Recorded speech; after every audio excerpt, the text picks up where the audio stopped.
13 years later, Jake Sully and his wife Naitatiri have become a family now. They have 3 kids, Netium, Loke, and Tut. They have also adopted Jake's friend, Dr. Grace Augustine's daughter Kira. After the fight, when the humans were going back to Earth from Pandora, a small child was seen running around in the lab located in Pandora. As the child was small, he could not travel with the humans, and so he was kept and raised by Jake and Naitatiri. He was named Spider. They were living their life happily. One night, Jake saw something shining in the sky. It was an army of spaceships, showing that the Sky People were back in large volumes for the mining of unobtainium. These ships landed on the ground, destroying lands of forest with their heat. Humans wearing metal suits came out, stamping everything in their way, looking for the perfect spot to start mining. A year later, a blue man wakes up scared and starts hitting people around him. He was calmed down and told that he is Colonel Quaritch, who fought against the Na'vi last time. He had killed them and destroyed their lands. But in that fight, Quaritch was killed and his body was nothing but bones now. His team had used his DNA to create an avatar of him. They knew no one was better skilled at fighting with the Na'vis than the Colonel, which is why they brought him back to destroy and take their lands once and for all. Quaritch went through his old video logs and mentally reinforced the mission he believed in. He remembered that he was killed by Jake Sully. Meanwhile, the Na'vis were retaliating against the highly equipped Sky People the best they could. Jake instructed his 2 sons to overlook the area and report back. They were strictly forbidden from attacking or drawing attention to themselves. When Loke and Netium saw a train full of weapons,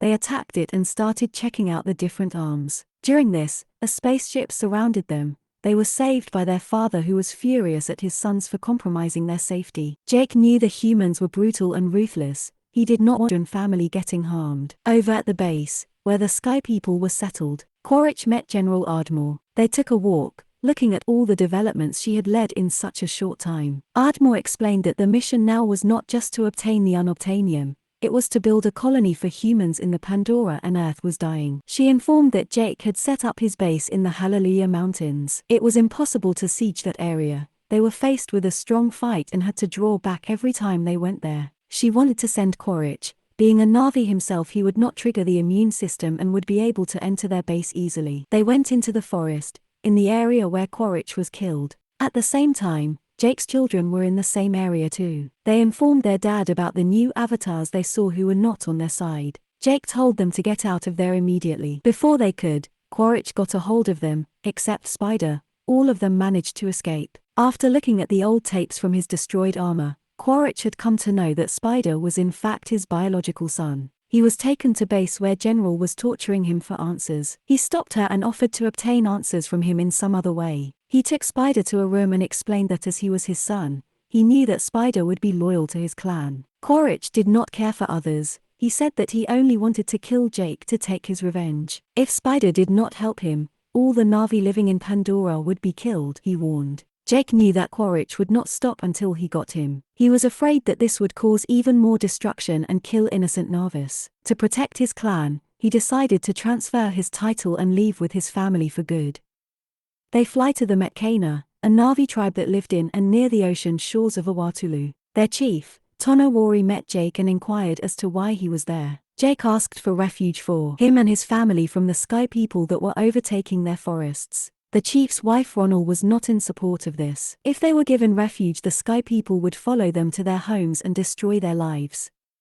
She did not consider Jake and his children as real Na'vis. Only Naitatiri was a pure Na'vi according to her. Naitatiri did not take well to this. She reminded Ronald that hybrid or not, they were all Na'vis, and if they were not to help each other at the time of need, then who would? She also pointed out her helpless children who were in need of food and shelter, as Ronald was a mother herself and she would understand. Finally, they agreed and Jake and family was given a place to live. While the kids were getting to know the ocean, they met with the children of Tonowari and Ronald. They started hanging out together. They were making fun of Kiri and calling her a freak. To defend his sister, Loke punched the chief's son Aonung. Later he was scolded by Jake and told to apologize to him as his father had given them shelter. When Loke apologized to Aonung, he accepted slyly and asked him to join their hunt outside the reef. This was a coy plan to get his revenge, as no one was allowed to go outside the reef due to dangerous creatures living there. Loke was left all alone and was under the attack of a creature Akola. He tried to swim away and went towards the big corals, but the creature followed him. Loke was tired and running out of breath. He was just about to faint when suddenly, a bigger creature called Tulkun pushed Akola to the side and brought Loke up to the surface. When Loke came back to the shore, the chief made his son apologize for sending him over the reef, which was a forbidden area.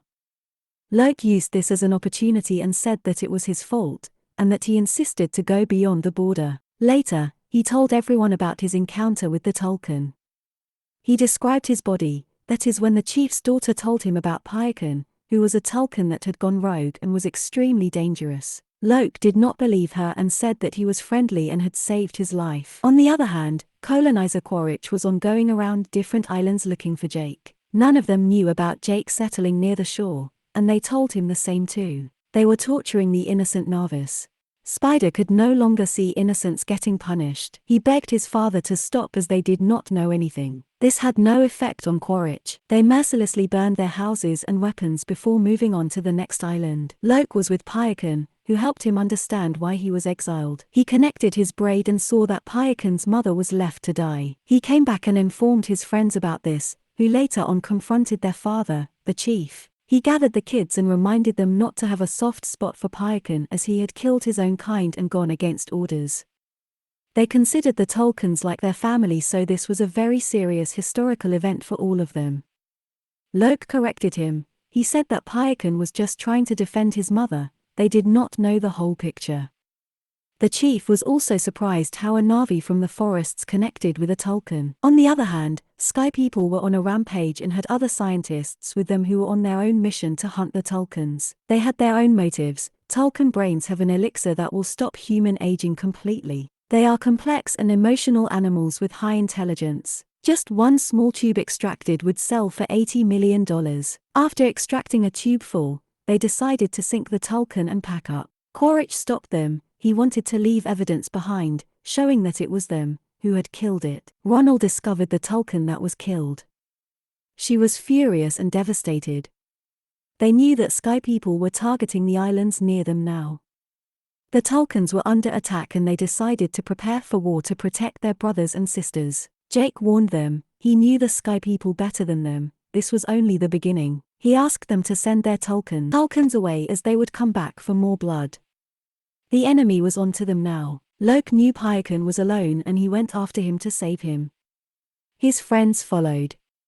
The innocent creature was already under attack and the Sky People followed the tracker. They helped take off the tracker from him and soon the ship started firing. During this, Quaritch's team got in the water and caught them. They brought them back to their ships and cuffed them to the railing.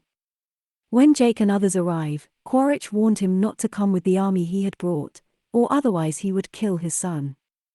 Jake decided to go alone. It was him that they wanted. Out of nowhere, Pyakon attacked the ship to help Loke and his friends. This created chaos, causing both the sides to attack. A long and extensive fight sequence began, which is best enjoyed if you watch the movie. The kids try to break their cuffs and get away. Loke and Metkayina help Spider get away from the Sky People holding him hostage. Spider spots Quaritch, who comes after the three of them with armed men. During the shootout, Metkayina gets shot and starts bleeding heavily. They brought him to the shore where they were pulled up by Jake. He had nothing that could help save his son and Metkayina dies. This left everyone devastated. Kiri and her youngest brother were still tied on the ship. The family goes back to save the rest of their children in the base ships where they collided with the Sky People once again. Jake and Nititiri were furious. They killed as many men as they could. Quaritch grabbed Kiri and threatened to kill her. Nititiri did the same with Spider. She cut him to threaten Quaritch, who let go of Kiri before she could gut him. Spider and other kids gathered up and started going towards the water. Quaritch and Jake were in their last combat now. The ship sank with both of them inside. Jake strangled him and let him float in water. He was brought to surface by Loke. Spider went after Quaritch to save him. He brought him to shore but refused to go with his father when Quaritch offered. Spider went back to Jake as they were his real family. Metkayina was buried according to the rituals of Metkayina. Next day, when Jake was about to leave, Tonowari told him that he had given his son to their elders, and so Jake and his family was part of the Sea People now. They will always have a home there. They come back to Pandora. their home and continue to live their life in the beautiful forests. This was a detailed explanation of Avatar: The Way of Water. I hope you like it.